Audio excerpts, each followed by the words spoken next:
Chapter 1351. Ang matalim na amoy ng dugo ay pumasok sa hangin, nagdudulot ng nakakapangilabot na pangamba sa likod ng bawat isa. Parang sila'y nahulog sa isang nagyayelong kailaliman. Napakatahimik. Ang uri ng katahimikan na parang may bigat na bumabagsak, tanging ang tunog ng pagbagsak ng karayom ang sumisira dito. Bawat pares ng mata ay nakabukas ng maluwang, puno ng pagkabigla at kawalang paniniwala. Kamakailan lang, walang may tiwala kay Sebastian. Si Darnell Langdon at ang kanyang mga taga-suporta ay sabay-sabay na itinakwil siya bilang isang sobrang kumpiyansang hanggal, isang taong masyadong mayabang upang maunawaan ang kanyang mga limitasyon. Lahat ay inisip na mamamatay siya sa mga kamay ni Bram. Ang tanging debate ay kung paano siya babagsak. Kakailanganin ba ng isang galaw o dalawa? Ngunit, walang makakapag-isip ng imposibleng mangyari. Si Bram, na isang napakalakas na guro, ay nawasak sa isang iglap. Ang kapangyarihan ni Sebastian ay hindi matatawaran. Pinaalis ang alikabok sa kanyang kamao na parang nag-aalis ng alikabok, si Sebastian ay tumayo ng walang pakialam, na parang katatapos lang niyang gawin ang isang walang kabuluhang gawain. Tumigil siya sa kaunting distansya mula kay Cordelia at humarap kay Maximilian. Sabi niya, "Patawad. Hindi ko akalain na siya'y napaka-brittle. Kung alam ko lang, mas maingat sana ako." Kumislap ang mga mata ni Cordelia sa interes nang humarap siya kay Azriel. "Azriel, hindi ko alam na ganito kalakas ang bodyguard mo." Tumawa ng bahagya si Azriel. Tahimik niyang sinabi, "Hindi siya ang bodyguard ko. Siya ang fiancé ko." "Ano?" Napasigaw si Cordelia habang bumagsak ang kanyang panga sa hindi makapaniwalang reaksyon. May malupit na layunin, tinitigan ni Maximilian si Sebastian. "Prinsipe Maximilian, pahintulutan mo akong patayin siya," deklarasyon ni Clement habang lumalapit siya na may masamang balak. Tumanggaw si Maximilian.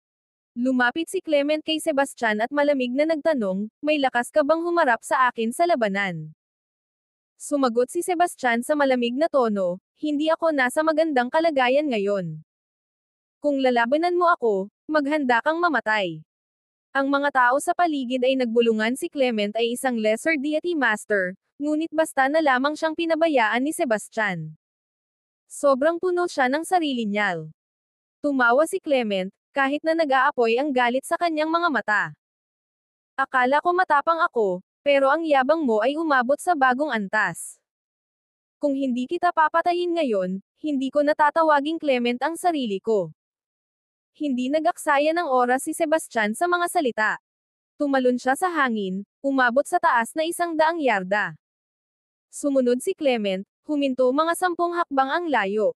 Sa sandaling iyon, nagkatitigan lang sila. "Azriel, sigurado ka bang kayang harapin ito ng iyong kasintahan?" Tanong ni Cordelia na may pag-aalala.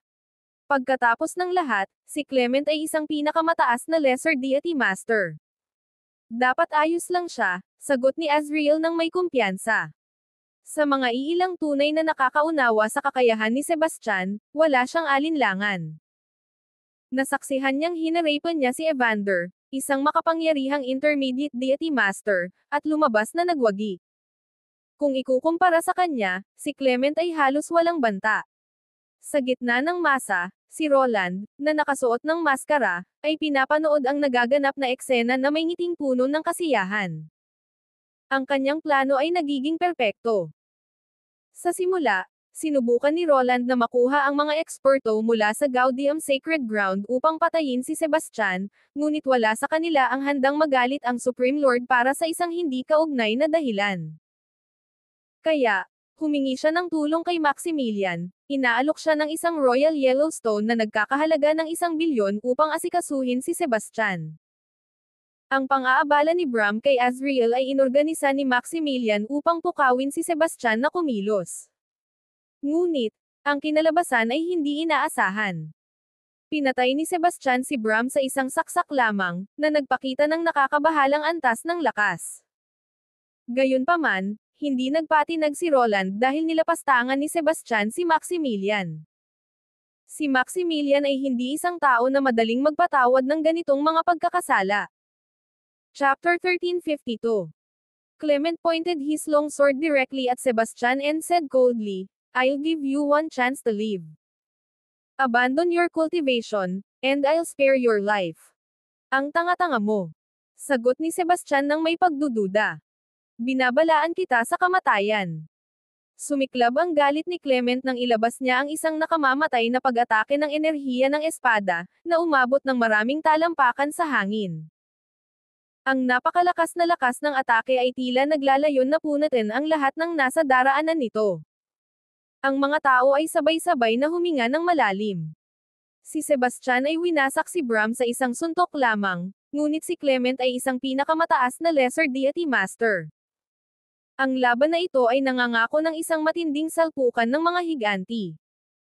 Ngunit, si Sebastian ay ngumiti lamang. Bagaman kahanga-hanga ang pinakamataas na Lesser Deity Master, wala itong higit pa sa isang maliit na abala para sa kanya.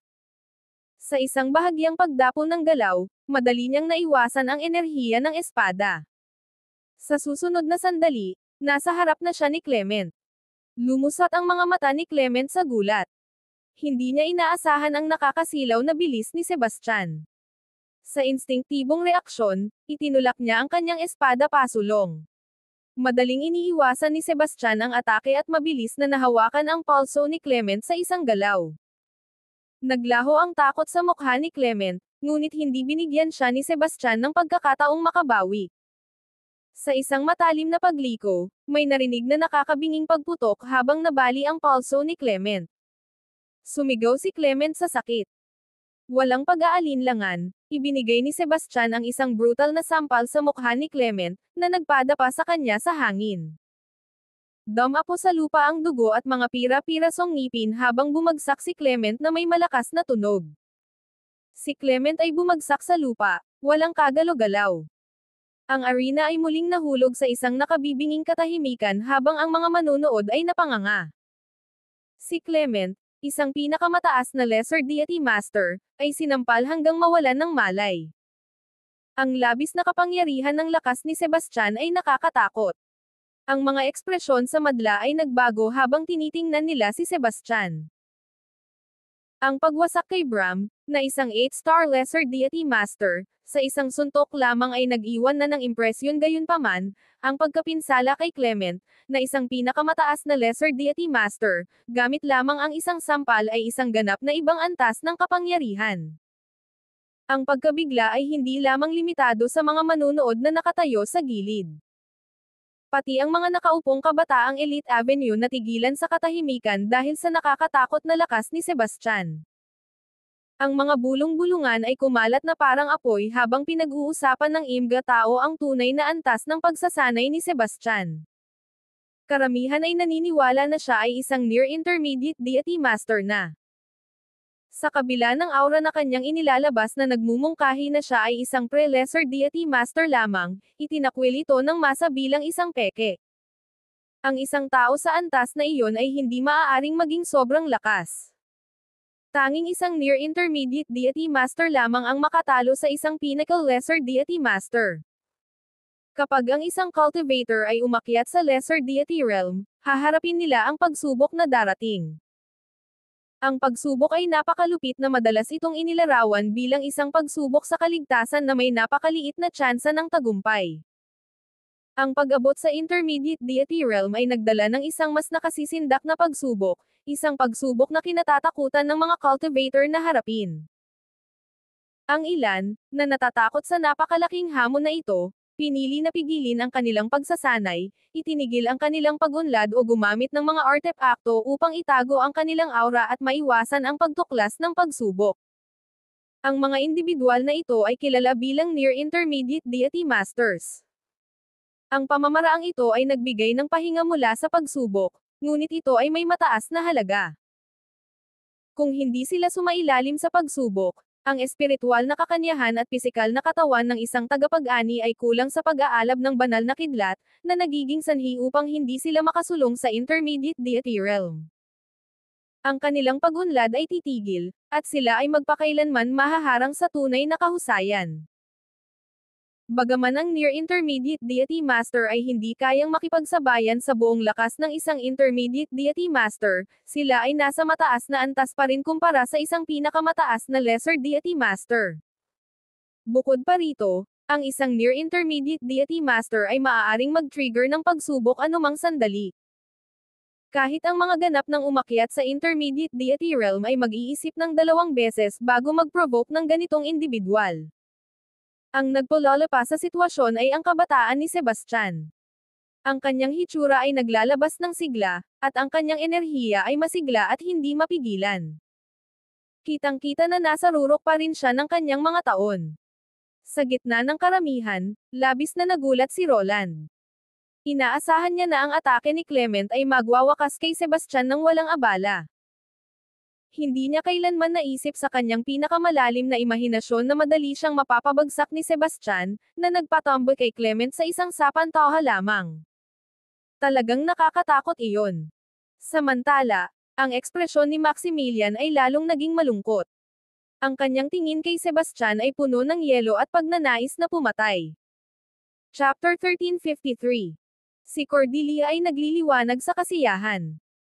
Azriel, hindi ko inasahan na ang iyong kasintahan ay napakaastig. Hindi nakapagtataka na napakabait niya sa iyo. Bahagyang namula ang mga pisngi ni Azriel.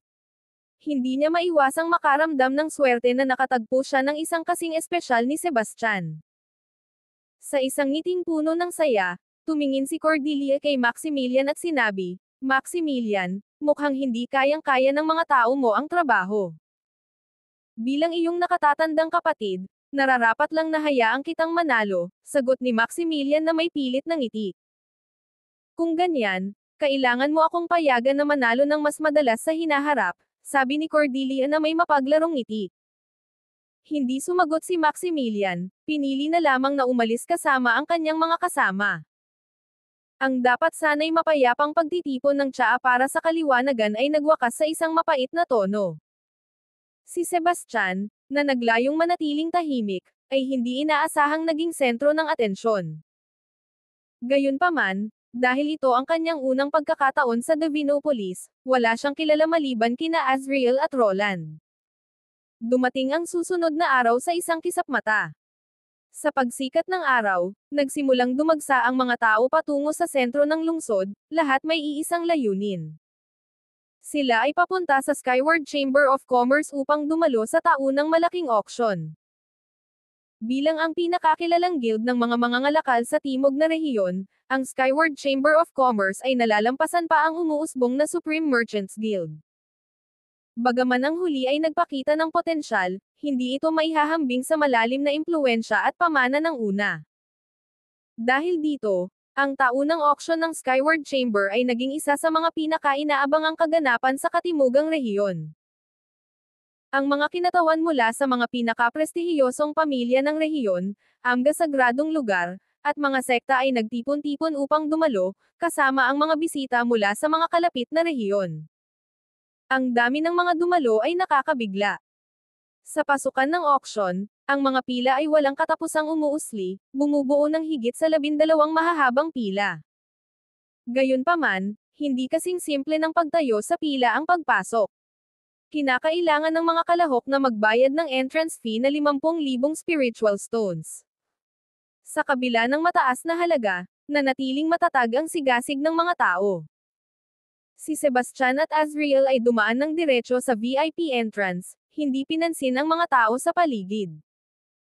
Bilang nakatagong may-ari ng pangalawang pinakamalaking guild ng mga mangangalakal sa timog na rehiyon, nakatanggap si Sebastian ng paanyaya mula sa Skyward Chamber of Commerce ilang araw ng maaga. Hindi lamang siya pinalaya mula sa bayad sa pagpasok, kundi binigyan din siya ng isang libreng pribadong silid para sa kaganapan. Pagkapasok nila sa lugar, isang babaeng kawani ang naghatid sa kanila sa suite no. 2, kung saan naghihintay ang iba't ibang sariwang prutas at dekalidad na alak. Si Sebastian at Azriel ay umupo sa pribadong silid. Ang mga pader ng silid ay ginawa mula sa bihirang espiritual na opal, na naglalabas ng malambot ngunit mahiwagang liwanag. Ang mga sinaunang at kamangha-manghang ron at mga pattern ay masusing inukit sa ibabaw, na tila naglalaman ng walang hanggan at mahiwagang kapangyarihan. Ang suite ay pinalaniutian ng mga sofa na gawa sa kahoy na teak, na may mga inlay ng iba't ibang mahahalagang bato. Ang mga kasangkapan ay parehong komportable at marangya. Sa pamamagitan ng mga bintana, makikita ang kalawakan ng auction hall. Ang sahig ay nilagyan ng mga tile na kumikislap ng kakaibang liwanag, na parang dagat ng mga bituin. Sa gitna ng bulwagan ay nakatayo ang isang platapormang pang-auksyon, matangkad at ginawa mula sa mga espiritual na kristal. Sa ibaba, ang mga upuan ay puno ng makapangyarihang individual mula sa lahat ng sulok ng kaharian. Ang karamihan ay siksikan at nagkalat, umabot sa 10,000, at patuloy pang dama-dami ang mga tao na pumapasok. Si Sebastian ay bahagyang tumingin sa paligid ng auction hall at agad na nakita ang ilang pamilyar na mga mukha. Kabilang sa mga ito sina Adam, Sierra, at Brody, na agad nagpasimuno ng pagngangalit ng kanyang mga ngipin. Ang kanyang mga mata ay lumipat sa mga suite sa ikalawang palapag na pumapalibot sa buong auction hall. May kabuuang 79 na suite.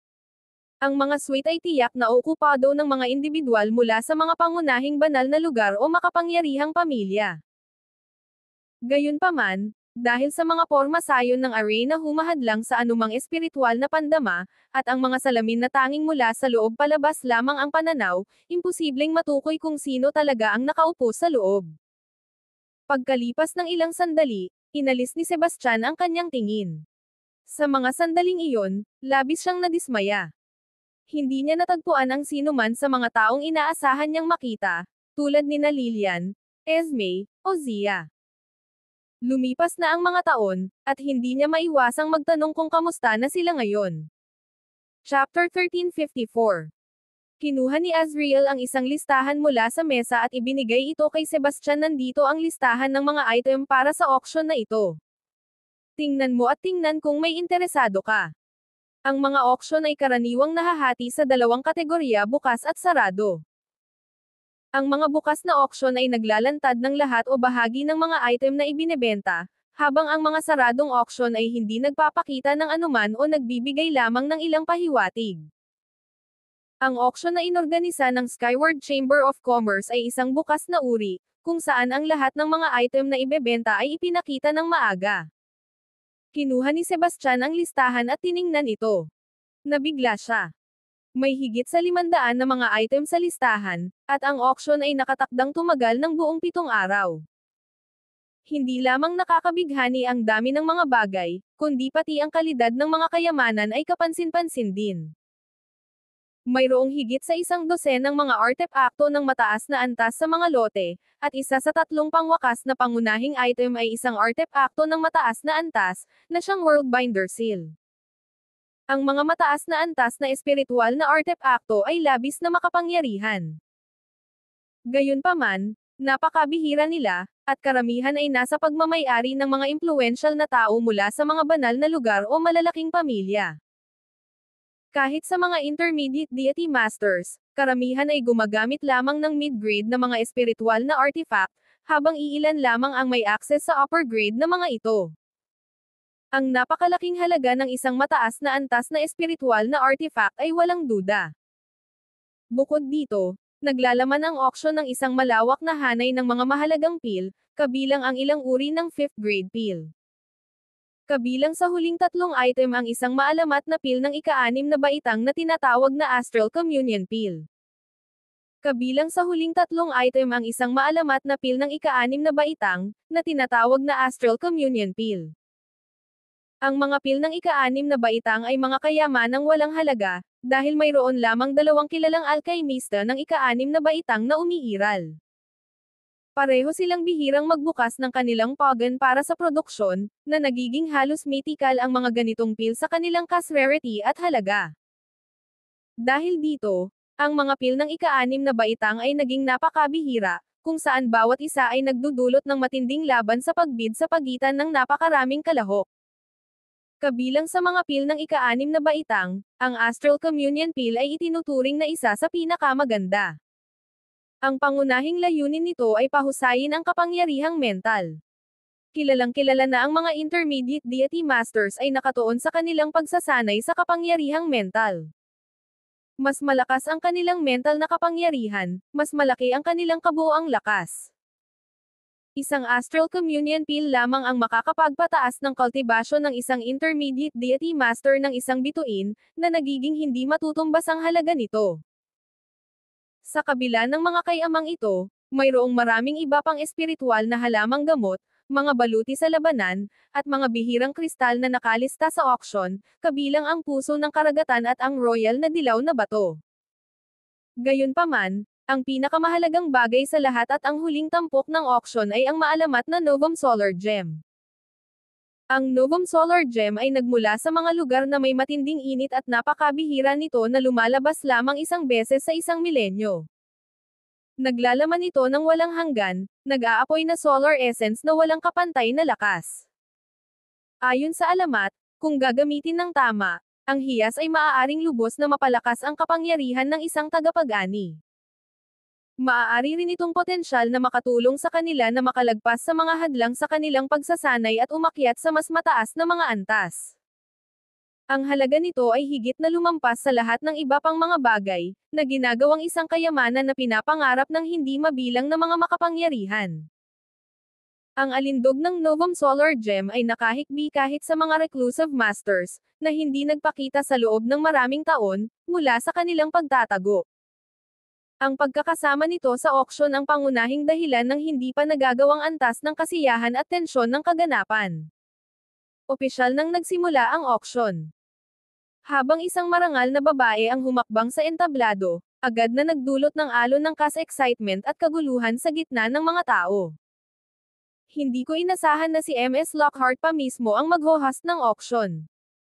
Kahit umuwi akong walang dala mamaya, sulit pa rin ang biyahe na ito. Si MS Lockhart ay lalo pang gumaganda. Kung maaari ko siyang pakasalan, masaya akong ibigay ang 10 taon ng aking buhay. Malayo na ang pinapangarap mo kung akala mo'y mapapansin ka ni MS Lockhart. Tama. Si MS Lockhart ay hindi lang tagapagmana ng Skyward Chamber of Commerce. Isa siya sa 4 na magaganda ng Divinopolis.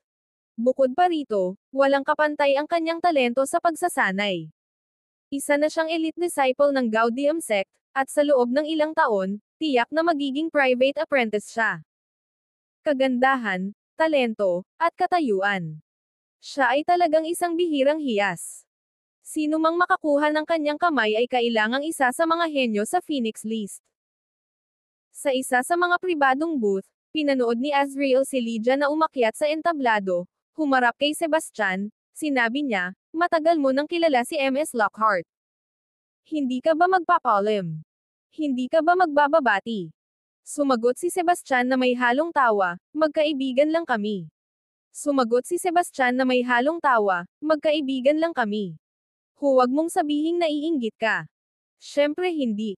Sumagot si Azrael, kahit na may bahagyang pamumula na lumitaw sa kanyang mukha. Sa mga sandaling iyon, nagsalita si Lydia gamit ang isang kaakit-akit na boses, "Maligayang pagdating, mga kaibigan, sa Skyward Chamber of Commerce auction. Nakikita ko kung gaano kayo kasabik, kaya huwag na nating sayangin pa ang oras. Magsisimula tayo sa ating unang paksa." Sa kanyang senyales, isang attendant ang humakbang pasulong at ipinakita ang isang vial. Agad na lumapit ang mga tao. Sa sandaling iyon, kumikislap ang kanilang mga mata sa pananabik. Maging si Sebastian ay umayos sa kanyang upuan, ang kanyang atensyon ay tumalas habang lumalakas ang bidding atmosphere. Chapter 1355. Ayon sa talaan ng auction, lang unang item na ibebenta ay ang napakabihirang kayamanan, Astral Do. Ang Astral Do ay isang mahalagang bagay na ginagamit upang pinuhin ang mental na kapangyarihan. Sa pagsasanay, ang asensya, mahalagang enerhiya, at espiritu ang 3 pangunahing aspeto. Ang asensya ay tumutukoy sa pagpapabuti ng katawan, ang mahalagang enerhiya ay tumutukoy sa paglinang ng enerhiya, at ang espiritu ay tumutukoy sa kapangyarihang mental. Ang paglinang ng mahalagang enerhiya ay naging pangunahing landas ng pagsasanay sa makabagong panahon, at ito ay medyo madaling isagawa. Ang pagpapabuti ng katawan ay dati ring pangunahing landas. Bagaman ito ay hamina, marami pa rin ang nag-practice ng mga teknik sa katawan. Gayunpaman, ibang usapan ang mental na kapangyarihan. Hindi ito naging pangunahing practice mula pa noong sinaunang panahon hanggang sa kasalukuyan, dahil mahirap linangin ang mental na kapangyarihan, at kakaunti lamang ang mga epektibong pamamaraan na magagamit. Bilang resulta, ang paglinang ng mental na kapangyarihan ay naging mas mahirap, na nagpasikat sa anumang bagay na makakapagpahusay nito na labis na mahalaga. Ang Astral Do ay ginawa mula sa mahigit 100 bihirang materyales, at ang layunin nito ay upang pinuhin ang mental na kapangyarihan bagaman hindi ito maihahambing sa pinapangarap na Astral Communion Pill, ito ay nananatiling isang bihira at walang halaga na kayamanan. Sa lahat ng mga item sa auction na ito, tiyak na karapat-dapat ito sa isang top 10 na ranggo. Ang Skyward Chamber of Commerce ay sinadyang pinili na ipakita ang Astral Do bilang unang item, umaasang makagawa ng isang malakas na simula at pukawin ang damdamin ng mga tao. Itinuturo ang Bill, ipinaliwanag ni Lydia, ang unang item ng auction ngayon ay Astral Do. Ang vial na ito ay puno nito. Ang mga epekto nito, tulad ng alam ninyong lahat, ay hindi na kailangan pang ipaliwanag. Simulan na natin ang bidding kaagad. Ang panimulang presyo ay 100 milyong espiritual na bato, at bawat bid ay dapat tumaas ng hindi bababa sa 1,000 espiritual na bato. 200 milyon. 200 milyon. Pagkatapos magsalita ni Lydia, may isang malalim na boses mula sa isa sa mga pribadong silid na tumawag. Ang mga nagbid na handang itaas ang kanilang alok ay lahat nagulat nang marinig ang presyong ito. Ang Astral Do ay isang bihirang bagay na walang tiyak na halaga sa merkado. Ang panimulang presyo na 100 milyon ay hindi mataas, at hindi nakakagulat kung makita itong magdoble. Gayunpaman, ang pagdoble ng presyo mula sa simula ay medyo labis. Lahat ay tumingin sa Sweet No. 47, ngunit ang silid ay nakaselyo ng isang porma sayon na humahadlang sa mga espiritual na pandama, kaya walang makikita. Gayunpaman, nagawa ni Sebastian na matukoy ang pagkakakilanlan ng nagbid mula sa boses. Siya ang banal na anak ni Violeta, Porter Cordell. 300 milyon. Sigaw ni Sebastian sa kanyang alok. Orihinal na plano niyang bilhin ang Astral Do, ngunit ngayon na gusto rin ito ni Porter, mas lalo siyang naging determinado na makuha ito. Putang ina. Sa loob ng Sweet No. 47, lumabo ang mukha ni Porter habang tinatitigan ang Sweet No. 2. Gaya ng pagkakakilala ni Sebastian sa kanyang boses, madali ring narinig ni Porter ang boses ni Sebastian, na nagdulot sa kanya ng matinding galit. 400 milyon. Sigaw ni Porter, hindi nagbabalak na umatras. 500 milyon. Halos kaagad pagkatapos magsalita ni Porter, itinaas ni Sebastian ang alok. Sa wakas, marami siyang pera at hindi siya nag-aalala sa halaga. 600 milyon. Pinagkagat ni Porter ang kanyang mga ngipin. Sa katunayan, ang presyo ay lumampas na sa halaga ng Astral Do mismo. Ngunit, hindi pa rin siya sumuko. Ang kanyang pagsasanay ay umabot na sa isang hadlang, at kung makakakuha siya ng Astral Do, kumpiyansa siya na makakatulong ito sa kanya na makalagpas. Sa ganoon, makakaakyat siya ng ilang pwesto sa Phoenix List. 700 milyon. Itinaas muli ni Sebastian ang alok. Ang tono niya ay napakakaswal na para bang nag-aalok siya para sa isang mumurahing bagay. 800 milyon. Tumanggi si Porter na umatras. Ang vial na ito ng Astral Do ay isang bagay na kailangan niya. Chapter 1356. 900 milyon. Itinaas ni Sebastian ang bid ng walang pag-aalinlangan. Ang kanyang kayamanan ay lumampas na sa 10 trilyon, malapit na sa 20 trilyon. Para sa karamihan ng mga cultivator, ang halagang ito ay isang kayamanan, ngunit para sa kanya, wala itong halaga. 1 bilyon. Sigaw ni Porter ang presyo sa pagkadismaya. Sa simula, inisip niya na sapat na ang 500 milyong espiritual na bato para makuha ang Astral Do, ngunit ngayon napilitan siyang gumastos ng doble ng halagang iyon, na nagdulot sa kanya ng malaking abala. Sa katunayan ang buong yaman niya ay nasa paligid lamang ng 5 bilyon. Ang auction, na may 10,000 kalahok, ay naging kompetisyon sa pagitan ng dalawang tao lamang. Nagpalitan ng tingin ang lahat. Bagamat ang Astral Do ay talagang isang mahalagang bagay, lalo na para sa isang intermediate deity master, ito ay isang tulong lamang, hindi isang bagay na magbabago ng laro. Ang magbid ng 1 bilyong espiritual na bato para dito ay tila labis. Sa halagang iyon, makakabili ka ng ilang iba pang katulad na kayamanan. Kahit na ang mga bagay na iyon ay bahagyang hindi gaanong epektibo, maaari pa rin silang bumili ng mas marami, kaya talagang kinakailangan bang mag-aksaya ng pera sa ganitong walang ingat na paraan. Siyempre, may kanya-kanyang dahilan si Porter. Gumamit na siya ng maraming bihirang kayamanan upang mapalakas ang kanyang mental na kapangyarihan. Kung uulitin niya ang proseso, ang mga epekto ay magiging malaki ang pagbawas. Gayunpaman, hindi pa siya kailanman gumamit ng Astral Do. Matibay ang kanyang paniniwala na kung makakakuha siya nito, tiyak na malalampasan niya ang kanyang hadlang at maaabot ang 3 bituin intermediate deity realm. Sa puntong iyon, ang kanyang ranggo sa potential leader chart ay tiyak na ilalagay siya sa nangungunang 10. 1.5 bilyon. Si Sebastian ay pagod na sa paglalaro ng mga laro kay Porter at agad na itinaas ang bid ng 500 milyong espiritual na bato. Sino man na kayang dumalo sa auction ay tiyak na isang tao ng malaking kayamanan, ngunit kahit na ganoon, narinig pa rin ang alon ng mga nagulat na hininga. Hindi ka panipaniwala na ang isang bagay na nagkakahalaga ng hindi hihigit sa 500 milyong spiritual stones ay naibibenta ng hanggang 1.5 bilyong spiritual stones. Sebastian, kahit na ang Astral Do ay isang magandang item, hindi ito nagkakahalaga ng ganitong presyo. Medyo nagiging padalos-dalos ka, sabi ni Azriel. Akala mo ba kulang ako sa pera? Sagot ni Sebastian na may ngiti. Si Azriel ay sandaling nawalan na masabi. Ang Supreme Merchants Guild ay pangalawang pinakamalaking guild ng kalakalan sa katimugang rehiyon, na may mga sangay na kumalat sa 12-dosenang mga bansa. Sa halos bawat malaking lungsod, mayroong sangay ng guild. Ang kanilang pang-araw-araw na kita ay umabot sa bilyon-bilyong espiritual na bato. Para kay Sebastian, ang paggastos ng bilyon-bilyon ay halos hindi alintana.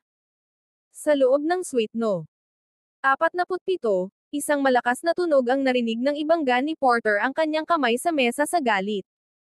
Sa mga sandaling iyon, ang kanyang mga mata ay nag-aapoy sa galit. Sa tapat niya, sinubukan ni Anastasia na kalmayan siya. Kalma ka lang. Bagaman bihira ang Astral Do, paminsan-minsan ay lumalabas ito sa mga auction. Kahit na hindi mo makuha ngayon, magkakaroon pa ng ibang pagkakataon. Talaga bang sulit magalit ng ganito? Naglabas si Porter ng malamig na pangunguyak. Ang Sovereign Trial ay mahigit 1 buwan na lang ang layo, at ang mental na lakas ang pinakamahalagang aspeto ng pagsubok. Sa Astral Do, mas mataas ang tsansa kung magtagumpay. Hindi ako susuko. 1.6 bilyon. Itinaas muli ni Porter ang alok. 2 bilyon. Sumunod kaagad ang boses ni Sebastian. Piniga ni Porter ang baso ng alak sa kanyang kamay. Sabi niya habang kinagat ang kanyang mga ngipin, Sebastian, hayop ka. Kapag nahawakan kita, sumpa ko'y papatayin kita. Banal na anak, ang mga auction ay para sa pinakamataas na nagbid. Kailangan ba talaga ito? Tanong ni Anastasia na may halatang inis. Anastasia, bantayan mo ang tono mo. Ako ang iyong kasintahan, at sa kabila nito, nakikilala ka sa isang estranghero para batikyusan ako. Sa tingin mo ba'y labis na iyon? Tanong ni Porter ng galit. Huwag mong baluktutin ang mga salita ko. Sagot ni Anastasia ng galit. Ang titulo ng banal na dalaga ay hindi nangangahulugang obligado akong pakasalan ang banal na anak. May mga exception na noon. Besides, these titles aren't set in stone. Sa totoo lang, baka may pumalit sa isa sa atin balang araw. Kaya, hindi ako ang iyong kasintahang babae. Nagmamadali na, naramdaman ni Porter na lalo pang uminit ang kanyang ulo sa mga salita nito. Tahimik, nangako siyang haharapin siya agad pagkatapos ng auction. 2 bilyon. Isang beses na, 2 beses na. Mayroon pa bang nais magbid? Ang maliwanag na mga mata ni Lydia ay lumingon sa buong silid, ngunit ang nakita lamang niya ay mga mukha na puno ng pagsuko. Itinaas ni Sebastian ang presyo hanggang 20 beses ng halaga nito sa merkado. Ang pagbid ng mas mataas pa ay talagang kalokohan. 2 bilyon sold. Binabati ko ang Ginoo sa suite no. 2 sa pagkuha ng Astral Do. Anunsyo ni Lydia. Matagumpay na nakuha ni Sebastian ang Astral Do, tulad ng kanyang nilayon. Ayon sa mga patakaran ng bahay auction, lahat ng transaksyon ay agad na natatapos pagkatapos ng isang benta. Isang mataba at magiliw na gitnang edad na Katie wala ang pumasok sa silid dala ang Astral Do. Ibinigay ni Sebastian ang kanyang spiritual card at inilipat ang 2 bilyong spiritual stones. Sa ganitong paraan, opisyal na naging kanya ang Astral Do. Nagpatuloy ang auction habang isa-isa nang inilabas ni Lydia ang mga kayamanan.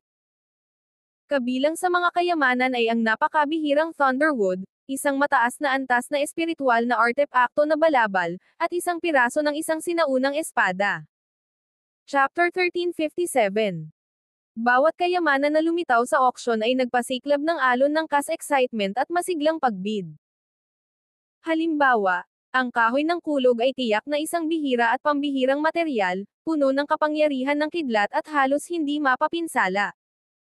Ito ay isang dekalidad na mapagkukunan para sa paggawa ng mga sandata. Sa kalaunan, ito ay naibenta sa halagang 8 bilyong espiritual na bato sa isang lalaki sa isa sa mga pribadong silid. Si Sebastian ay sumulyap lamang sa iba't ibang kayamanan bago lumipat ng atensyon sa ibang bagay. Siyempre, kahanga-hanga ang mga ito, ngunit wala namang silbi sa kanya. Gayunpaman, isang piraso ng isang sinaunang espada ang nakakuha ng kanyang interes. Ang natitirang enerhiya na nagmumula dito ay labis na lumampas sa isang intermediate deity master, na nagpapahiwatig na ito ay malamang na isang labi ng isang sandatang minsang ginamit ng isang sinaunang makapangyarihan. Ang piraso ay nagdadala ng mga bakas ng intensyon ng espada, na ginagawang napakahalaga nito para sa mga nag-aaral ng espada na nagnanais na palalimin ang kanilang pag-unawa sa sining ng espada. Si Sebastian ay isang mandirigma ng espada mismo.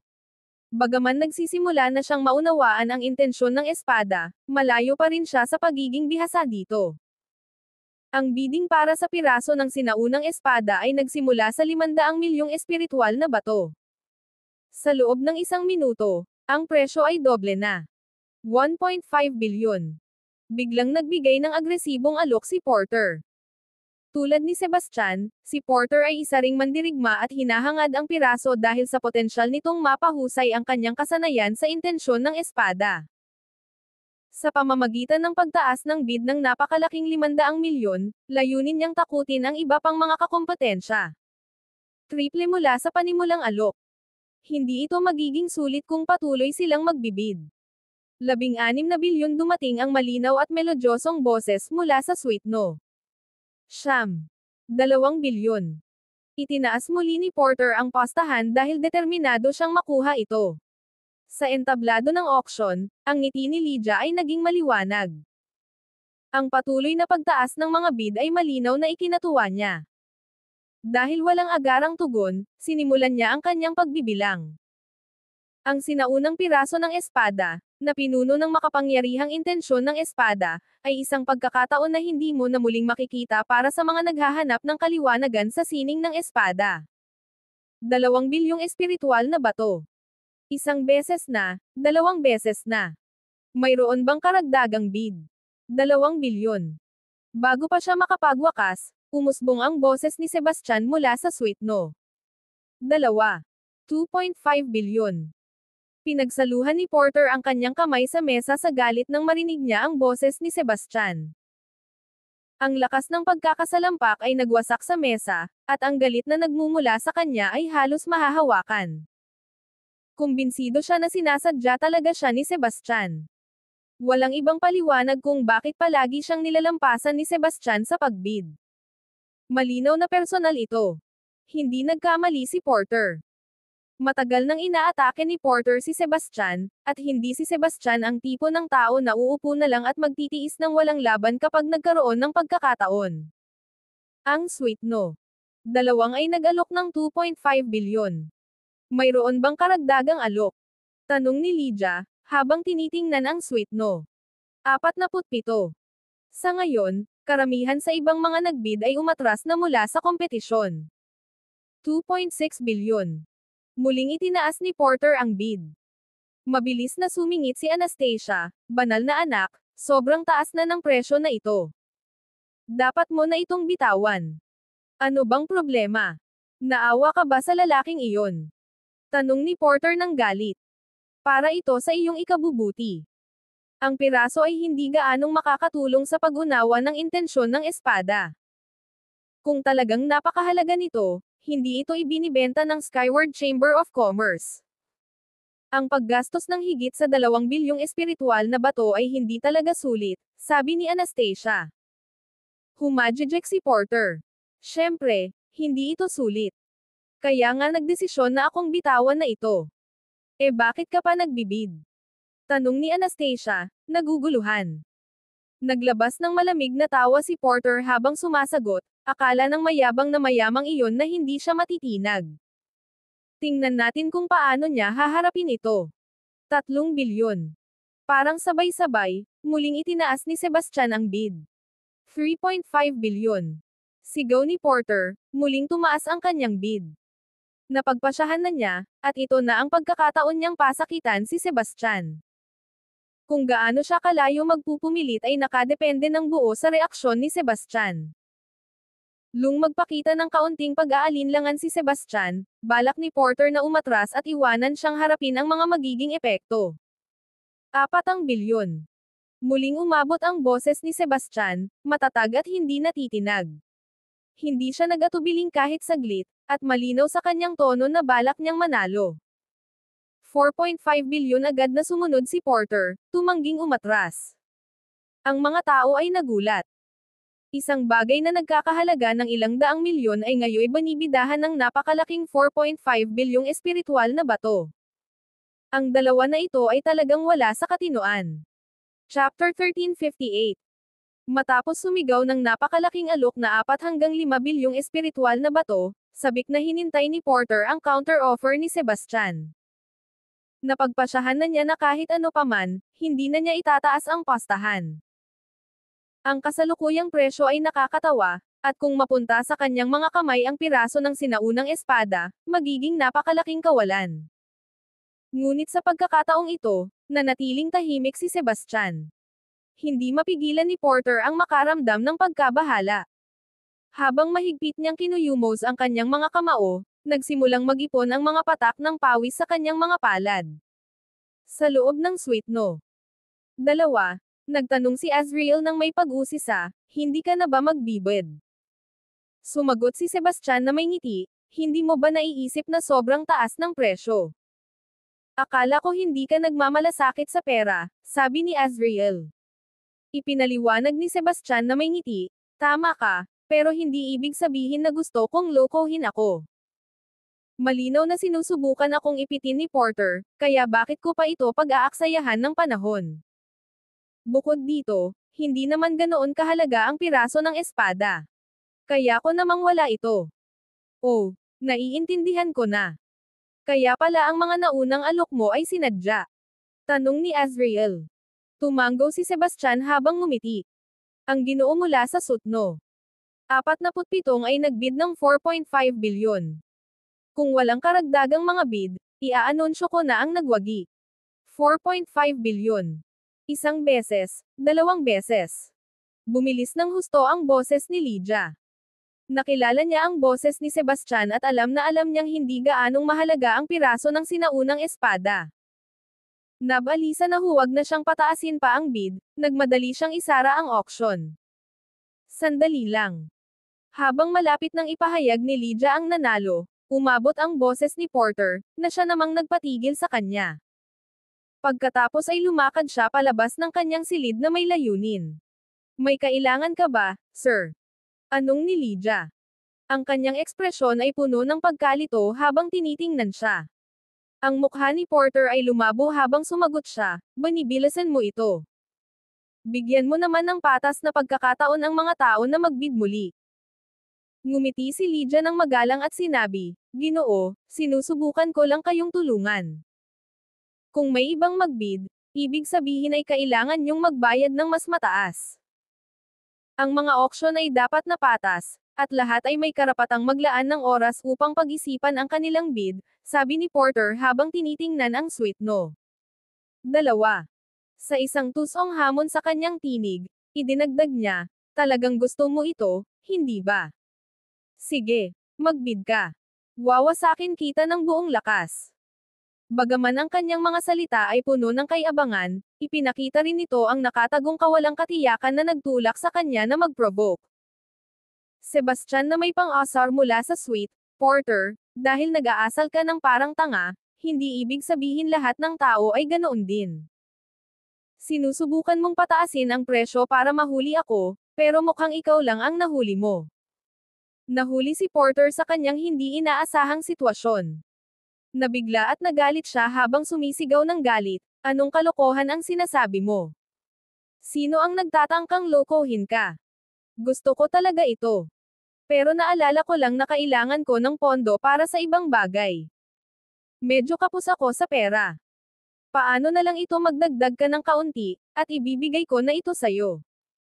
Tanging isang tanga ang mag-aaksaya ng 4 na bilyon sa isang bagay na halos 1 bilyon lang ang halaga.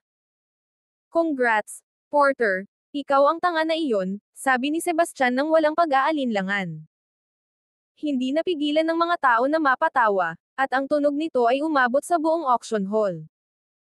Naging mapatla ang mukha ni Porter sa sandaling iyon. Binigyan niya ng masamang tingin si Sebastian bago siya lumingon at nagmamadaling pumasok muli sa kanyang silid.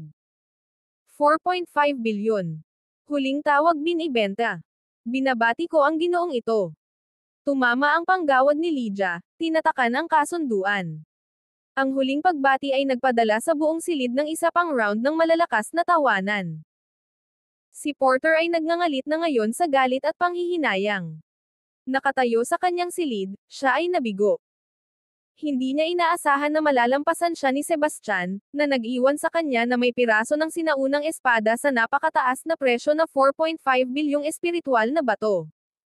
Chapter 1359. Ang halang na iyon. Hindi ko siya palalampasan dito. Sabi ni Porter, kinagat ang kanyang mga ngipin. Ang auction ay nagpatuloy ng maayos. Bawat item na ipinakita ay isang bihirang kayamanan, ngunit hindi na muling nagbid si Sebastian. Tahimik na lumipas ang panahon, at sa isang kisap mata, 7 araw na ang lumipas. Pumasok na sa huling yugto ang auction, at malapit nang ilabas ang mga pinaka-inaasam na mga item. Susunod na ilalabas sa auction ay isa sa 3 mahahalagang kayamanan ng kaganapang ito.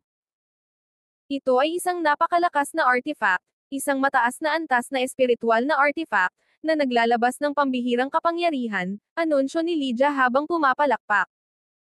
Ang malinaw na tunog ng kanyang palakpakan ay umabot sa buong tahimik na bulwagan ng auction. Isang marangel na kahon ang maingat na inangat ng mga kawani.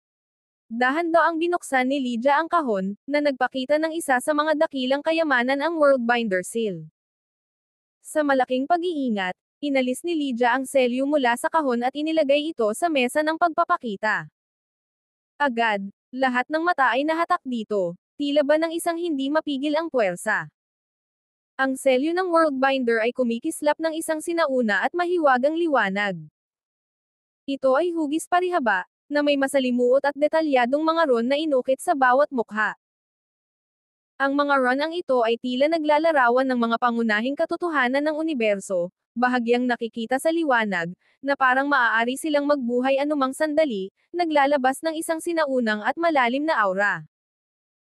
Ang selyo ay naglalabas ng isang napakabigat na presyon na sinumang lumapit ng masyado ay kusang mararamdaman ang isang alon ng takot, na parang ang kanilang puso ay hinahawakan ng isang hindi nakikitang kamay.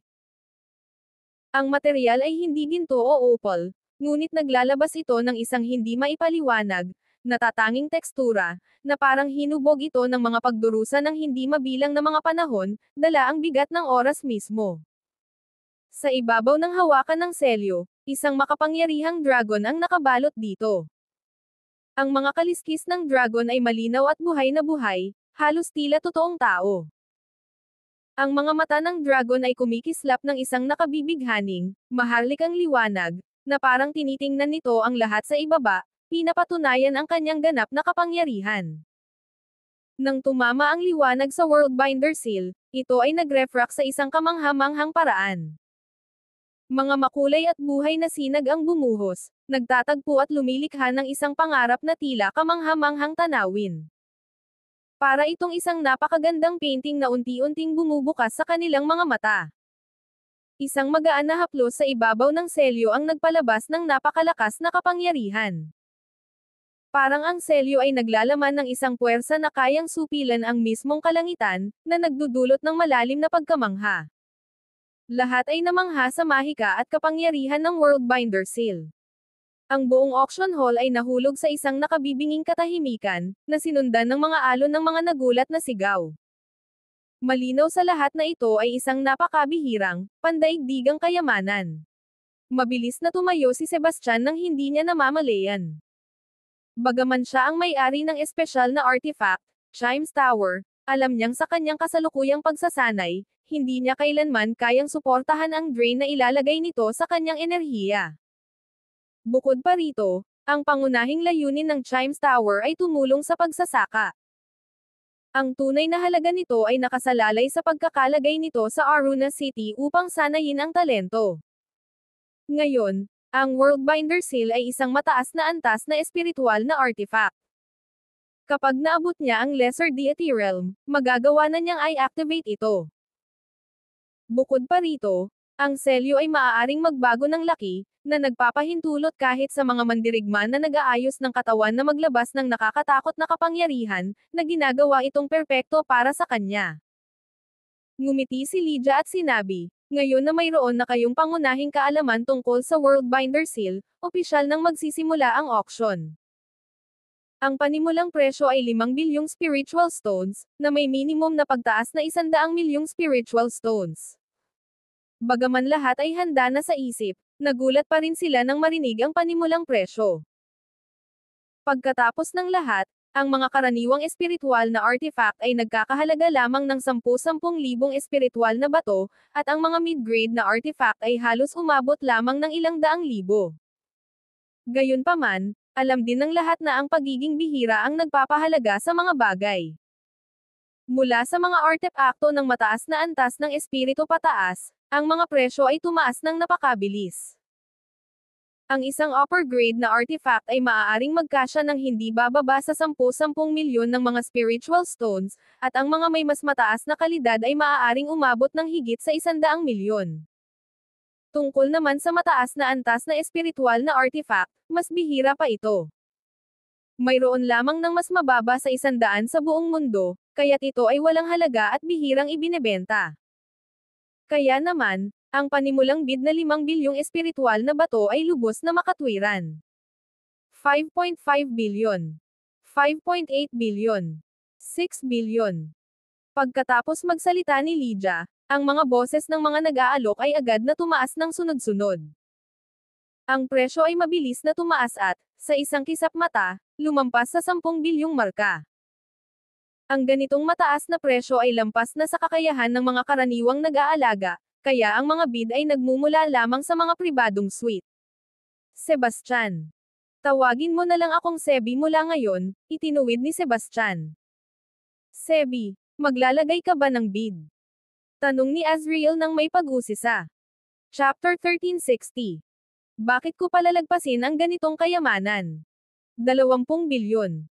Nagulat ang lahat ng agad na doblehin ni Sebastian ang panimulang bid. Ang labis na kapalaluan ng pagsisimula sa ganitong malaking halaga ay nagpakita ng kanyang napakalaking kayamanan at kapangyarihan. Shit! Paano nagkakaroon ng ganitong kalaking pera ang halip na ito? Ang mga mata ni Porter ay puno ng inggit at galit. Bilang banal na anak ng banal na lupa, naranasan niya ang napakaraming pagkakataon at nakapag-ipon lamang ng ilang bilyon. Ngunit, si Sebastian, na bagong sumali sa sekta, ay walang pakialam na nagbid ng 20 bilyon. Ito ay isang halagang labis na malayo sa kakayahan ni Porter. 21 bilyon. Isang matandang boses ang sumigaw mula sa suite no. 6. 23 bilyon. Muling sumiklab ang laban sa pagbid. Bagaman ang matinding alok ni Sebastian ay unang nagulat sa madla, ang mga may kakayahang gumastos ng ganong kalaking halaga ay hindi mga karaniwang tao, kaya't hindi sila nag-atubiling itaas ang pastahan. 50 bilyon. Itinaas muli ni Sebastian ang bid at dinobol ang naunang alok. Isang sabay-sabay na hininga ang umabot sa bulwagan, at lahat ng tingin ay napatingin kay Sebastian. Ang ganitong astronomical na halaga ay tila sumasalungat sa lahat ng loika. Ang ekspresyon ni Porter ay umitim, at ang kanyang mga kamao ay mahigpit na nakapulupot habang siya ay nilamon ng selos at pagkabigo. Saan ba niya kinukuha lahat ng perang ito? Bulong niya ng mapait. Ang matandang nagbid sa suite no. 6 na ay huminto sandali na tila nag-iisip kung ipagpapatuloy ba ang pagtaas ng bid. Sa sandaling iyon, may isang boses mula sa suite no. 8 na sumali sa laban. 55 bilyon. Nagtitigan ang mga mata ni Sebastian, at isang bahagyang ngiti ang sumilay sa kanyang mga labi. Walang pag-aalinlangan, sinabi niya, 100 bilyon. Ang bulwagan ng auction ay nahulog sa naguluhang katahimikan bago sumabog sa kaguluhan. Sino si Sebastian Wilder? Napakalaki ng kayamanan niya. Hindi ko siya kilala, pero kilala ko si Porter Cordell. Siya ang banal na anak ng Violette Sacred Ground. Kung siya ay direktang kausap si Sebastian, maaaring magkapantay sila. Baka si Sebastian ang tagapagmana ng ilang super pamilya. Ang bid ni Sebastian ay pinalobo ang panimulang presyo na 5 bilyon ng 20 beses. Harapin ang napakalaking halagang iyon, nag-atubiling umatras ang natitirang mga nagbid. Ang Worldbinder Seal ay tiyak na isang makapangyarihang artifact, ngunit ang iba pang mga nagbid ay naniniwala na ito ay nagkakahalaga lamang ng ilang dekada ng bilyon. Naramdaman nila na ang presyo na 100 bilyon ay sobrang taas. Dahil walang ibang nagbid, sinabi ni Lydia, kung wala ng ibang alok, tapos na ang deal. 100 bilyon. Isang beses, 2 beses, sold. Congratulations sa Ginoo sa suite no. 2. Nakuha ni Sebastian ang Worldbinder Seal na gusto niya. Bagaman gumastos siya ng 100 bilyon, wala siyang naramdamang pagsisisi. Alam niyang ang pera ay maaaring kitain muli, ngunit ang isang artepakto tulad niyan ay isang natatanging pagkakataon sa buhay. Sa halip na suriin ang selyo, mabilis niya itong tinignan bago ilagay sa kanyang storage space ring. Pagkatapos, ibinalik niya ang kanyang atensyon sa entablado ng auction. Isang kawani ang naglagay ng isang napakagandang kahon sa harap ni Lydia, nang umiti ng maliwanag at inihayag, susunod ay ang pangalawang huling kayamanan ng auction ngayong gabi, isang ika-6 na baitang Astral Communion Pill. Ang bulwagan ay yumangay sa kasabikan. Ang Astral Communion Pill ay pinapahusay ang kapangyarihan ng kaluluwa at nagpapahintulot sa isang cultivator sa intermediate deity realm na umusad ng hindi bababa sa isang mini-level. Ito ay isang napakahalagang kayamanan. Tama yan. Ito ay isang pill na pang ika-6 na antas, at tanging 2 alchemista lamang ang makakapag-refine nito. Ang mga kinakailangang halamang espiritual ay napakabihira, at isang batch lamang nito ang maaaring lumitaw isang beses kada dekada. Kung mapapalampas mo ang pagkakataong ito, wala nang susunod. Pagkarinig na ito ay isang ika-6 na baitang Astral Communion Pill, umabot sa sukdulan ang sigasig ng mga tao. Lahat ng mata ay nakatutok sa maliit na kahon sa harap ni Lydia. Si Sebastian, nakaupo sa kanyang VIP suite, ay naramdaman din ang pagbilis ng kanyang tibok ng puso. Alam niya kung gaano kahalaga ang pill na ito. Kung makakakuha siya nito, ang kanyang lakas ay aabot sa bagong antas. Ang panimulang bid ay 10 bilyon. Anunsyo ni Lydia.